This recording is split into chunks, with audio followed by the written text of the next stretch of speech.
इसके बारे में समझना है। अदिश और सदिश कहते किसे हैं, ठीक है।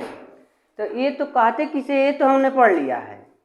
इन दोनों में अंतर क्या है ये समझना है, ठीक है।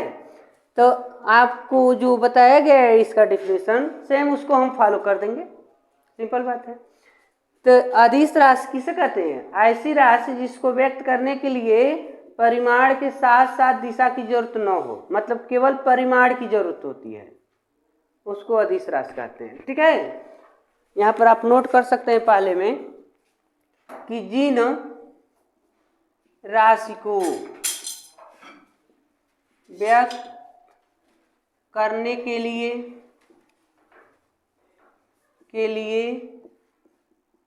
केवल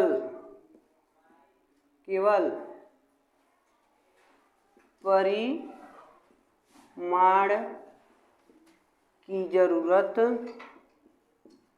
होती है, उन्हें क्या कहते हैं? अदिश राशि कहते हैं। इसमें क्या कहोगे कि सदिश राशि को व्यक्त करने के लिए परिमाण के साथ साथ दिशा दोनों की जरूरत होती है। तो केवल इतना लिख सकते हैं, ये पूरा बात लिख सकते हैं जिन राशियों को व्यक्त करने के लिए। तो सीधे यहाँ लिख देते हैं परिमाण तथा दिशा दोनों की जरूरत होती है,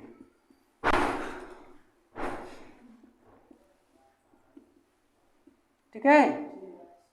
यानी अदिश राशि को व्यक्त करने के लिए केवल परिमाण की जरूरत होती है, लेकिन सदिश राशि को व्यक्त करने के लिए परिमाण के साथ साथ दिशा का भी ज्ञान होना चाहिए, तब आप व्यक्त कर पाएंगे कि ये सदिश राशि है। तो और संकेत के माध्यम से आप दिखाना चाहते हैं कि सदिश है कि अदिश है, तो आप देखो दूसरा स्टेप में नोट कर सकते हैं। अदिश को व्यक्त करने के लिए अदिश राशि को व्यक्त करने के लिए तीर, देखो तीर लगाना चाहिए। तो इसमें कहेंगे तीर की जरूरत नहीं होती है,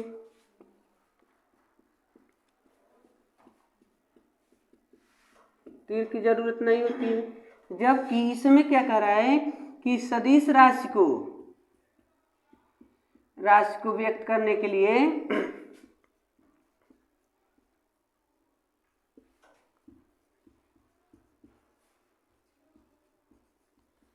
तीर की जरूरत होती है, ठीक है।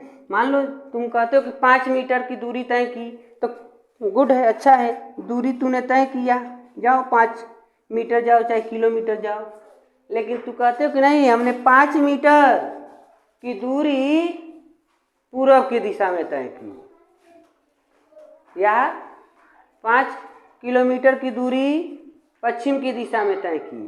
तो आप अगर 5 के ऊपर ऐसे तीर लगा देते हैं तो इससे ही पता चलेगा कि आपको पता है कि किस दिशा में दूरी आपने तय की। लेकिन यहाँ पर देखो दूरी है ना, तो दूरी तो भाई अदिश राशि होती है, इस किसी भी साइड चल सकती है, किसी भी दिशा में जा सकती है। लेकिन कल जो डिफिनीशन मतलब हमने आपको बताया था इसके पहले वाले वीडियो में, तो उसमें बताया गया था कि ऊर्जा या दूरी या आयतन ये सब क्या होते हैं? अदिश राशि होते हैं, उस पर तीर लगाने की जरूरत नहीं होती है। लेकिन विस्थापन जो होता है सदिश राशि होता है। तो अगर विस्थापन 5 मीटर या किलोमीटर दे दिया जाए तो आप इसके ऊपर तीर लगा सकते हैं। वेग जो होता है सदिश राशि होती है, वेग को भी से प्रदर्शित करते हैं। तो आप इसके ऊपर तीर लगा दें तो समझ जाएंगे कि जिसके ऊपर तीर लगा हो तो आप समझ जाएंगे कि यह कैसी राशि है? सदिश राशि है। और तीर न लगा हो तो अदिश राशि है, ठीक है। यह अदिश तथा सदिश में डिफरेंस है, यानी अदिश और सदिश राशियों को ऐसे डिफरेंस किया जाता है, अंतर दिखाया जाता है, ठीक है। इसके बाद हम कुछ और एग्जाम्पल देखते हैं। दूसरे के बारे में देखते हैं कि दूरी को और कैसे हम व्यक्त कर सकते हैं, किन किन रूपों में। तो देखना है। अब दूसरा है, इसमें कह रहा है कि गति संबंधी कुछ मूलभूत पद। गति को याद करने के लिए, गति को समझने के लिए किन किन बिंदुओं को हमको जानना जरूरी है। कैसे मानेंगे कि गति आपकी कंप्लीट हो रही है? गति हो रही है तो कहाँ से कहाँ तक हमने दूरी मापी, तो इसके बीच में कुछ हमको मूलभूत पद मिल रहा है, यानी उसके कुछ भाग कर सकते हैं। ठीक है, तो पहला भाग है निर्देश बिंदु। निर्देश बिंदु का मतलब होता है जहाँ से आप निर्देश कर रहे हैं, दिशा को बताने वाले हैं, जहाँ से चलने वाले हैं। जैसे कह रहे कि वह बिंदु जिसके सापेक्ष किसी वस्तु की गति का अध्ययन किया जाता है उसे निर्देश बिंदु या मूल बिंदु कहते हैं। कह रहा है कि जिस बिंदु से किसी गति के कह रहा है कि किसी वस्तु की गति का अध्ययन किया जाता है उसे निर्देश बिंदु या मूल बिंदु कहते हैं। अब तुम दौड़ते आ रहे हो, दौड़ के आ रहे हो, तो कहाँ से दौड़ के आ रहे हो?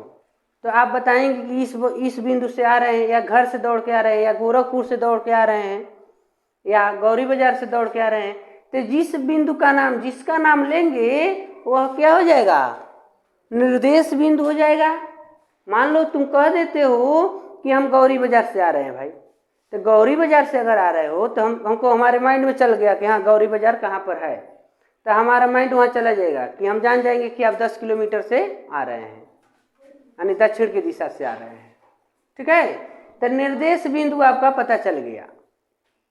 या कहते हो कि जाओ 5 मीटर माप के ले आओ, 5 मीटर की दूरी नापो, तो कहाँ से 5 मीटर की दूरी नापेंगे? कोई स्थान बताइए कि जाओ वहाँ से नाप के लाओ। तो जिस बिंदु से नापना शुरू करेंगे उसे क्या कहेंगे? निर्देश बिंदु कहेंगे। मान लीजिए कि ऐसे मान लो यह है, तो ये हमने जब इसको मार्कर को रखना शुरू किया, रख के खींचना, यानी एक लाइन खींचे, तो कहाँ रखे थे जी? यहाँ पर। तो इसे मूल बिंदु कह देंगे। ठीक है, या निर्देश बिंदु कह देंगे। अब यहाँ से ना हम इधर गए हैं, चाहे इधर जाएंगे, चाहे इधर कहीं भी जाएंगे, जहाँ से चलना प्रारंभ किए वह क्या हो गया? मूल बिंदु हो गया या निर्देश बिंदु हो गया। ठीक है, जहाँ से आप काम करना शुरू कर देंगे वही क्या हो जाएगा? मूल बिंदु या निर्देश बिंदु। तो मान लीजिए कि जैसे हमने मार्कर रखा और खींच दिया, तो गति, तो हमारा मार्कर गति किया, कुछ दूरी तय किया, और जहाँ से किया वो मूल बिंदु हो गया। ठीक है, तो कहा गया था वह बिंदु जिसके सापेक्ष, यानी इस O के सापेक्ष, यानी इस बिंदु के सापेक्ष किसी भी वस्तु की गति, तो इस मार्कर की गति हमने दिखाया। ठीक है, तो वो बिंदु से जब हमने मार्कर को यानी लाइन खींचना शुरू किए, तो आपका यह बिंदु हो गया मूल बिंदु या निर्देश बिंदु। अब हमको पढ़ना है दूरी। ठीक है, दूसरा इसका मूलभूत पद का दूसरा भाग आता है दूरी। इसको हम इरेज करते हैं। देखिए दूरी की, तो अब देखिए दूसरा, यानी कह रहा है कि मूलभूत पद, तो इसका दूसरा पद क्या है? दूरी है। अभी मूल बिंदु हमको मिला, अब हमको दूरी तय करनी है। दूरी क्या है? तो कह रहा है कि किसी गतिमान वस्तु, कोई गति करने वाली, मान लो गेंद को डगरा दो तो गेंद गति करने लगा। ठीक है, तो किसी गतिमान वस्तु, गतिमान का मतलब जो गति कर रहा हो, डगर रहा हो, चल रहा हो। ठीक है, तो किसी गतिमान वस्तु द्वारा एक स्थान से दूसरे स्थान तक, यानी मान लो छत पर हो, रात को छत पर हो और रात यानी नींद में चलने लगे, तो पता चला कि 1 सेकेंड में नीचे आ गए। तो देखो एक स्थान तुम्हारा छत था, जहाँ पर छत पर थे, आ तुरंत झटपट में नीचे आ गए, तो दूसरे स्थान पर चले गए ना, तो कुछ दूरी तय किया, हो सकता है प्लास्टर कराना हो। ठीक है, यहाँ देखो, तो गतिमान वस्तु द्वारा एक स्थान से दूसरे स्थान तक जाने में उसके मार्ग की लंबाई को वस्तु द्वारा तय की गई दूरी कहते हैं। मान लीजिए कि कोई व्यक्ति है, चलो ए के स्थान पर खड़े हैं, ए हो गया, ए फॉर ए। ठीक है, ए है, और ए से कोई वस्तु यहाँ गई, चलो इधर भी कोई इधर गया, ऐसे गया, तो देखो 2 लोग हैं, तो एक व्यक्ति ए से चलना शुरू करता है और बी पर जाता है। क जो है क उड़ता हुआ बी पर गया और पुनः बी से ए बी सी पर चला गया, ठीक है। लेकिन ख मतलब खरगोश, ये उड़ नहीं ना पाएगा। तो ये मान लो क था तो यहाँ बी पर गया, बी से सी पर गया, लेकिन जो ख है ए से सीधे सी पर चला गया, ठीक है। और एक देखो, एक है गौ, गौ पर गधा है, ये गधा है। अब देखो तो इहो दौड़ रहा है, लेकिन इस सीधा सीधा नहीं दौड़ पाया, उसका टंगरिए इधर उधर होकर चल रहा था, बाँझ रहा था, तो ऐसे ऐसे जा रहा है। तो इहो तो दूरी तय किया, ठीक है। तो आप लिखेंगे, देखो यहाँ पर लिखेंगे क द्वारा तय की गई दूरी। क है उसको कितना दूरी तय किया।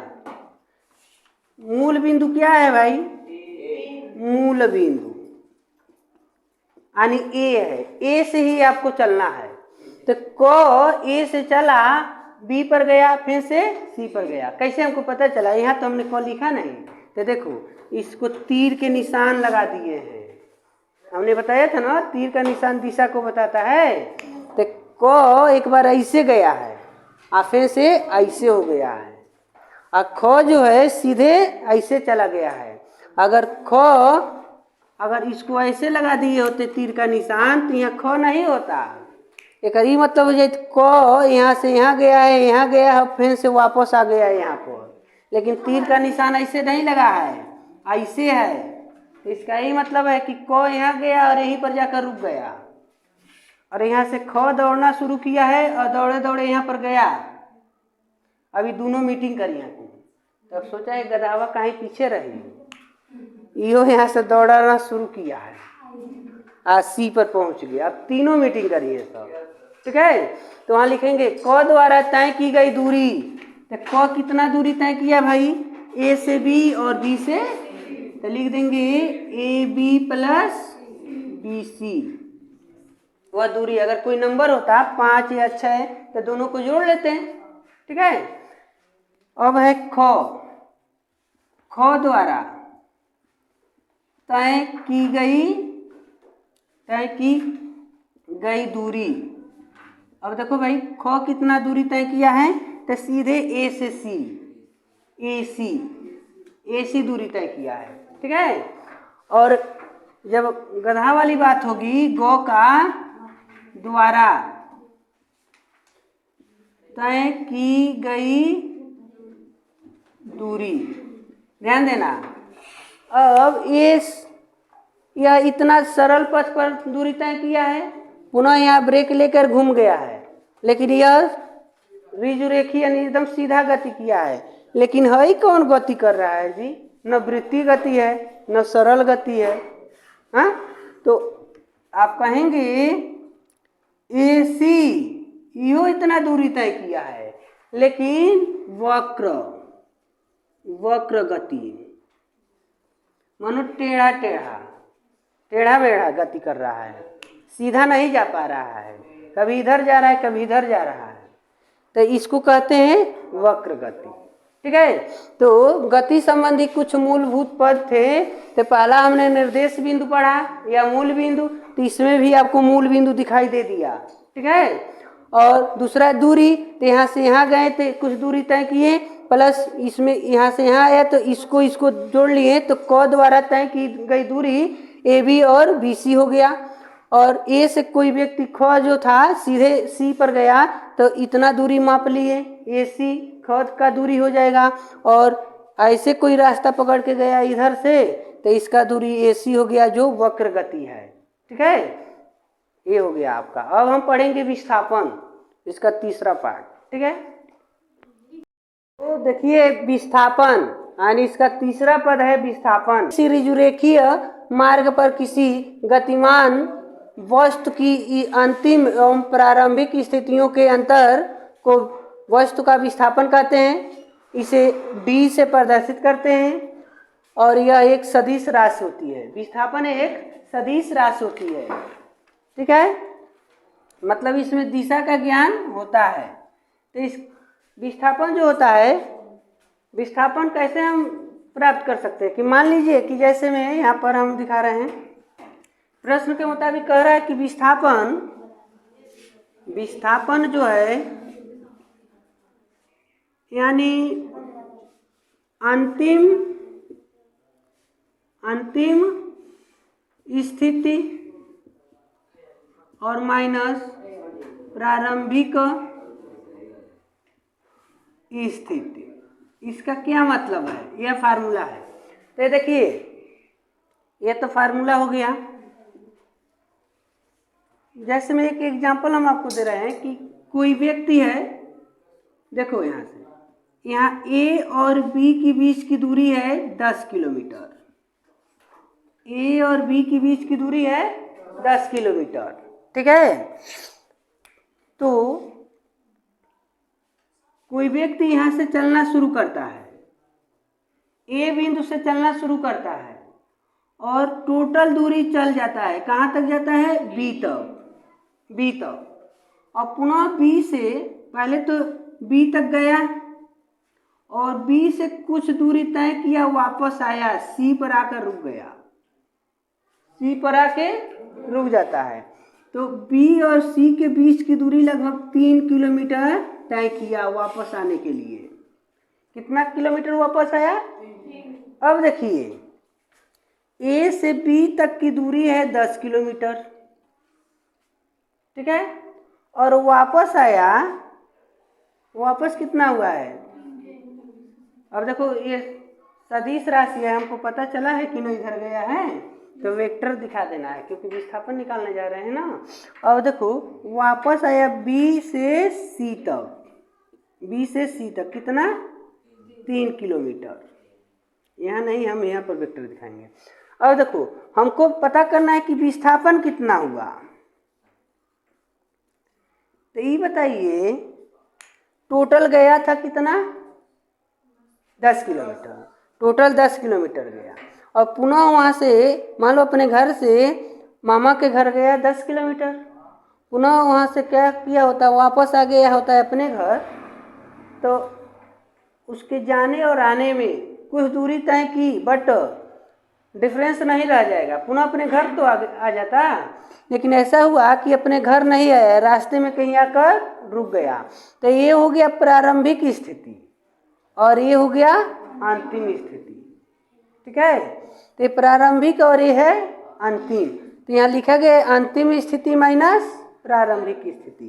तो अंतिम स्थिति क्या है और प्रारंभिक स्थिति क्या है? तो अंतिम स्थिति ये बताओ, टोटल दूरी कितना है इसमें? 10, और 10 में से कितना वापस आ गया? 3 किलोमीटर। तब इसको घर जाने में और दूरी बच जाती है 7 किलोमीटर। अगर इस 7 किलोमीटर चल के घर आ जाते हैं तो घर पहुंच जाता, लेकिन ऐसा नहीं है। अपने घर से कितना दूर पर है ये? अभी 7 किलोमीटर की दूरी पर है। तो आप कह देंगे कि इसका विस्थापन हो जाएगा 7 किलोमीटर। अपने घर से 7 किलोमीटर की दूरी पर है तो विस्थापन आपका हो जाएगा। लेकिन अगर कहा जाता है टोटल दूरी बताइए, यानी वो व्यक्ति कुल कितना दूरी तय किया, तो देखिए वह व्यक्ति पहले A से B पर गया, AB, और फिर से B से C पर आया, ठीक है।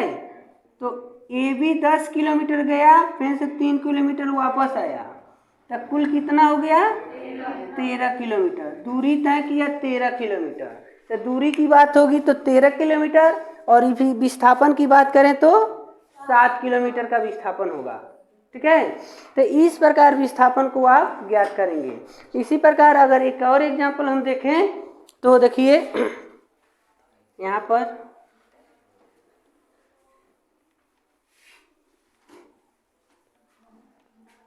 अगर ऐसे एक त्रिभुज है, यहाँ पर 3 सदिश है A B C, तो यहाँ से कोई व्यक्ति B तक जाता है बी तक गया तो 3 किलोमीटर, और बी से सी पर जाता है 4 किलोमीटर। और हमको विस्थापन निकालना, देखो इसके तीर के माध्यम से दिखा दिया गया, ऐसे चल रहे हैं लोग, ठीक है। तो योग का कंडीशन जब हम पढ़ेंगे तो देखो यहाँ से यह वापस आया नहीं घर, तो कोई पता लगाने के लिए क्या करता है, सी ए से कोई व्यक्ति सीधे सी के पास चले जाते हैं। अब देखो दूरी की बात होगी तो ऐसे गया है, लेकिन जब विस्थापन की बात होती है तो सीधे ही पता किया जाता है कि मूल बिंदु से, देखो यहाँ से चलना शुरू किया गया था ना, तो ये हो गया मूल बिंदु, निर्देश बिंदु भी कहेंगे, ठीक है। तो मूल बिंदु से वो आदमी चलना शुरू किया था, बी पर गया, बी से सी पर गया, और कहीं जाना होता तो और कहीं चला जाएगा। लेकिन जब हम अंत में विस्थापन पता करते हैं कि वो आदमी या वो व्यक्ति कितना दूरी पर है मुझसे, तो सीधे यहाँ से, और आदमी यहाँ ना खड़ा है, तो यहाँ से सीधे यहाँ की दूरी मापी जाएगी, ये नहीं कि आप ऐसे ऐसे चलेंगे, ठीक है। तो यहाँ से यहाँ की दूरी जितना होगा, अब देखो यहाँ पर समकोण है ना, यह समकोण आकृति बना रही है, तो समकोण आकृति में 90 अंश के सामने की भुजा कर्ण होती है, ठीक है। तो यह पाइथागोरस थ्योरम से अगर बात करें तो यह दूरी कितनी हो जाएगी, तो देखो त्रिभुज ए बी सी में, तो पाइथागोरस में यह कर्ण है, उसके माध्यम से तो फार्मूला होता है कर्ण का वर्ग इक्वल टू लंब का वर्ग प्लस आधार का वर्ग।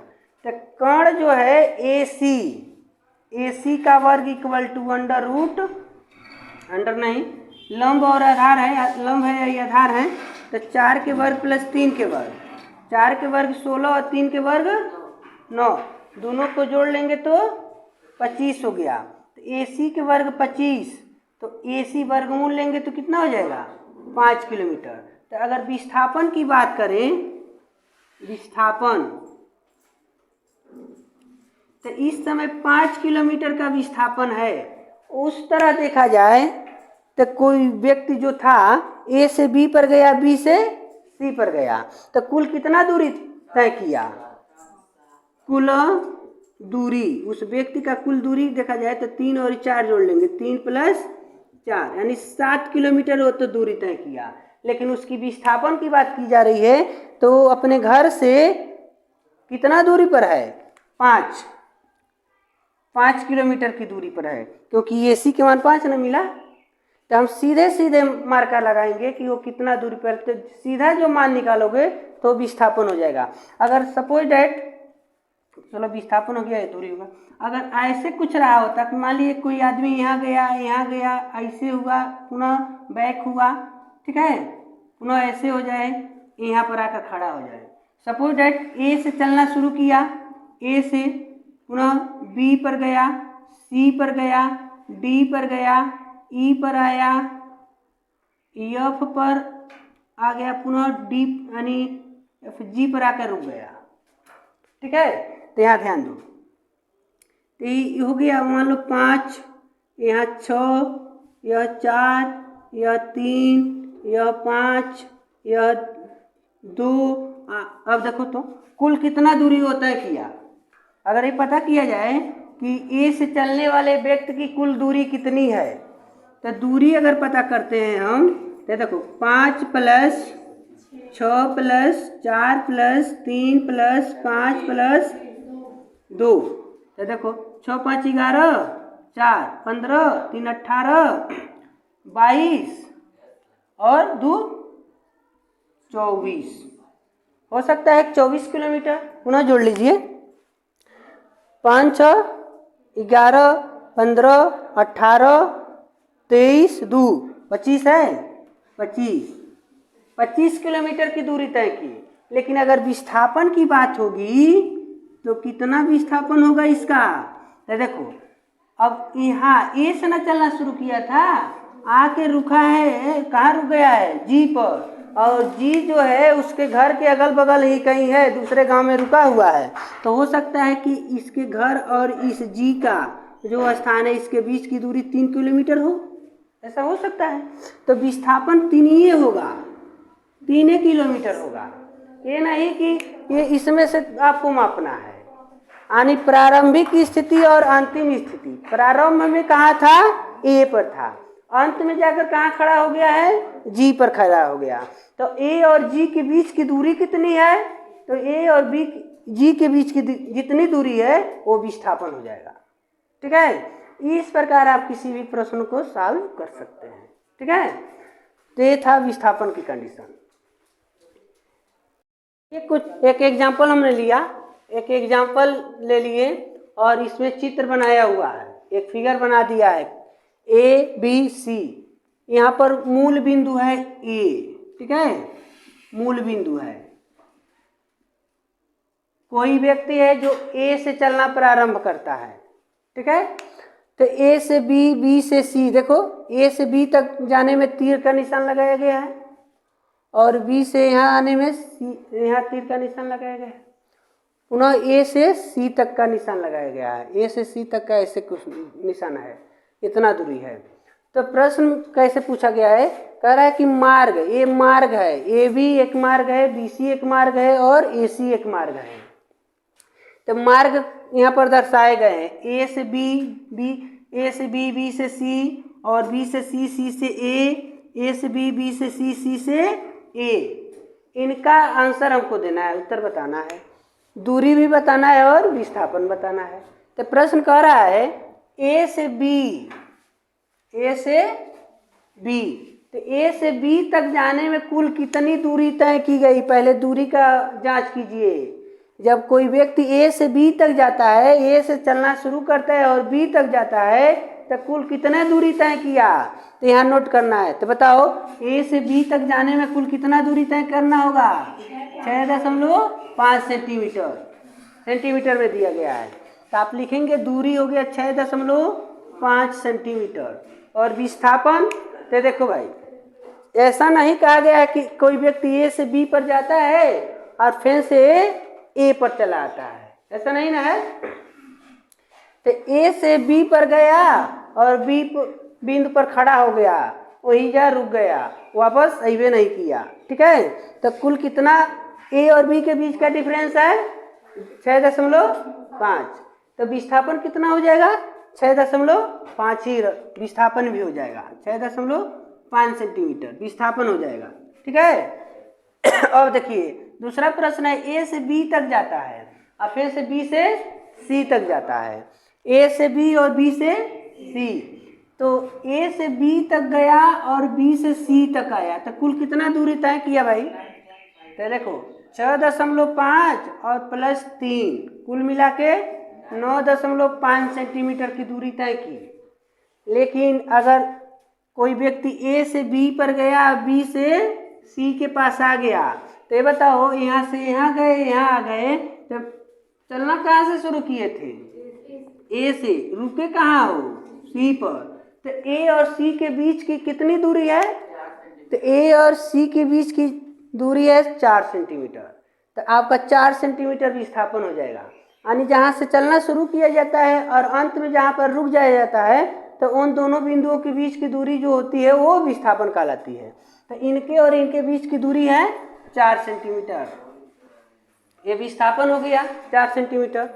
अब हमको देखना है, देखिए कोई व्यक्ति बी से सी पर गया, बी से सी पर गया और सी से ए के पास गया, पहले बी पर खड़ा था, अब यहाँ मूल बिंदु ये हो जाएगा, बी पर से सी पर और सी पर से ए पर, तो कुल कितना दूरी तय किया, तो 3 और 4 7, यहाँ लिखेंगे 3 + 4 = 7 सेंटीमीटर, कुल दूरी हो गई 7 सेंटीमीटर, क्योंकि बी पर खड़ा था तो बी से सी पर, सी से ए पर, तो बी सी 3 और सी ए 4, कुल मिला के 7। लेकिन विस्थापन देखो भाई, तो ए से चला था और बी से चला था और ए पर खड़ा हो गया, तो दूरी तो बढ़ गई, वो अपने घर पहुँचवे नहीं किया, तो यानी ए और बी के बीच की कितनी दूरी है 6 तो विस्थापन हो जाएगा 6.5 सेंटीमीटर।